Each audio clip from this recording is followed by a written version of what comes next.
Today we are going to learn about error handling patterns in microservices architecture. You will discover effective strategies for enhancing microservice resilience through robust error handling skills. Welcome to our exploration of error handling patterns in microservices architecture. As we delve into this topic, it's crucial to recognize that microservices architecture is a style of constructing a single application as a suite of small services, each running in its own process and communicating with lightweight mechanisms. These services are built around business capabilities and independently deployable by fully automated deployment machinery. However, this independence also brings about unique error handling challenges. In a microservices environment, a single service failure can potentially propagate across the system, impacting the overall service reliability. Error handling is thus vital to ensure that services remain robust and resilient. In this video, we will examine the various strategies to tackle these challenges effectively. We'll start by differentiating between centralized and decentralized error handling, move on to the circuit breaker pattern for fault tolerance, explore retry strategies and exponential backoff, and much more. By the end of this video, you will gain insights into implementing error handling patterns that enhance the resilience of your microservices architecture. In microservices architecture, error handling can be approached in two primary ways: centralized and decentralized. Centralized error handling refers to the method where a single service or component manages errors across multiple services. This approach ensures consistent error handling policies and simplifies management. However, it can potentially become a bottleneck and may require complex orchestration. On the other hand, decentralized error handling allows each service to manage its own errors independently. This approach promotes service autonomy and reduces the risk of a single point of failure, but can lead to inconsistent error handling policies across services. The choice between these approaches often depends on the specific needs of your application. Centralized error handling is useful in scenarios where consistency across services is crucial, such as in financial applications. Meanwhile, decentralized handling is preferable in environments where services require high autonomy and flexibility, such as in a highly distributed e-commerce system.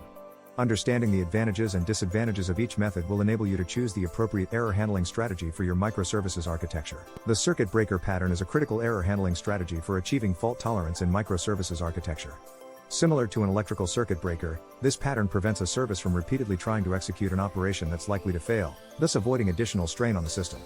When an error threshold is exceeded, the circuit breaker trips and short circuits further attempts to call the failing service.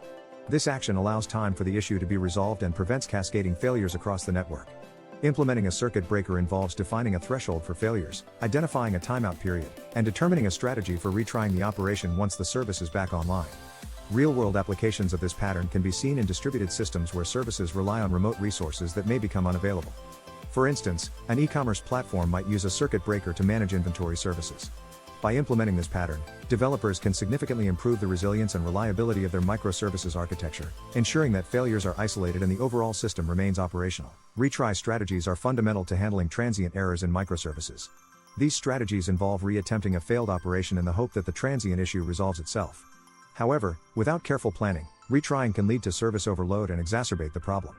Exponential backoff is a retry strategy that involves increasing the wait time between retries exponentially, allowing the system to recover without undue stress. This technique prevents the system from being inundated with retry requests and gives the failing service time to stabilize. Implementing exponential backoff requires defining the initial retry interval, the maximum retry interval, and the multiplier to increase the wait time. For example, a service may initially wait 1 second after a failure, then 2 seconds, then 4 seconds, and so on. This strategy is particularly beneficial in scenarios where network latency or temporary unavailability of services is common. By adopting retry strategies with exponential backoff, developers can improve the reliability of their microservices, ensuring that transient errors do not lead to persistent service failures. Partial failures are an inherent challenge in microservices architecture. Unlike monolithic systems, where a failure often affects the entire application, microservices can experience localized failures that impact only specific components. However, these failures can still propagate and affect the overall service reliability. Effective handling of partial failures involves isolating the affected service to prevent the failure from spreading and implementing fallback mechanisms to maintain functionality. For instance, an e-commerce application might continue processing orders even if the payment service is temporarily unavailable, by queuing the payment requests for later processing. Another approach is to employ graceful degradation, where non-critical functionalities are temporarily disabled to maintain core services. This strategy ensures that essential services remain available even when certain components fail. Understanding and implementing these strategies allows developers to build robust microservices that can withstand partial failures without compromising the overall user experience. Effective monitoring and logging are crucial for identifying and resolving errors in microservices architecture. Given the distributed nature of microservices, comprehensive monitoring allows developers to gain visibility into the health and performance of each service. Centralized logging solutions aggregate logs from various services, providing a unified view of system activities and enabling real-time error tracking. Tools like ELK Stack, Elasticsearch, Logstash, and Kibana, or Prometheus and Grafana are widely used for this purpose. These tools help identify anomalies, diagnose issues, and facilitate proactive resolution before they escalate into critical failures. Additionally, implementing alerting mechanisms ensures that developers are notified of potential issues as they arise, allowing for timely intervention. By investing in robust monitoring and logging strategies, organizations can significantly enhance the reliability and resilience of their microservices architecture, ensuring that errors are swiftly identified and resolved. A service mesh is an infrastructure layer that facilitates service-to-service communications in microservices architecture. It provides a range of error handling capabilities, including traffic management, load balancing, and security.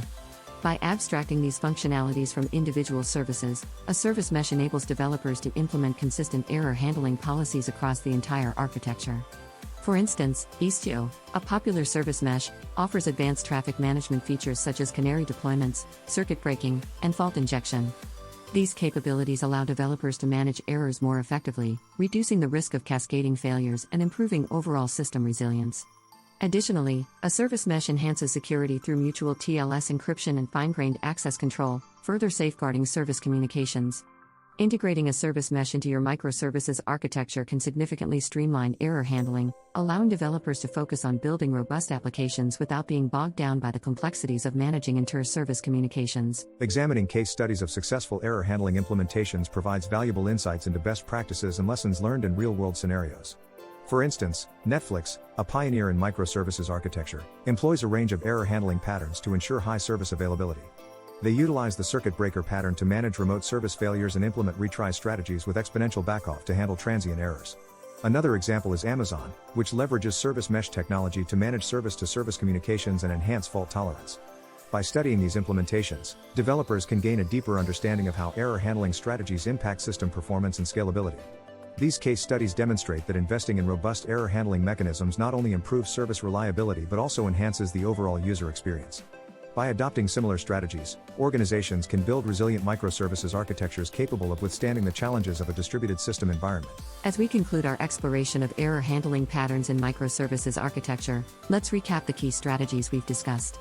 From centralized and decentralized error handling to the implementation of circuit breakers, retry strategies, and the use of service mesh, each approach plays a vital role in enhancing the resilience of microservices. Effective error handling is not a one-time effort but a continuous process that requires constant monitoring and adaptation to new challenges. As microservices architectures evolve, so too must our strategies for managing errors. By staying informed about emerging technologies and best practices, developers can build robust systems that deliver reliable and consistent performance. Remember, the ultimate goal of error handling is to ensure a seamless user experience, even in the face of unexpected failures. Thank you for joining us in this exploration, and we hope you feel equipped to implement these strategies in your own microservices architecture.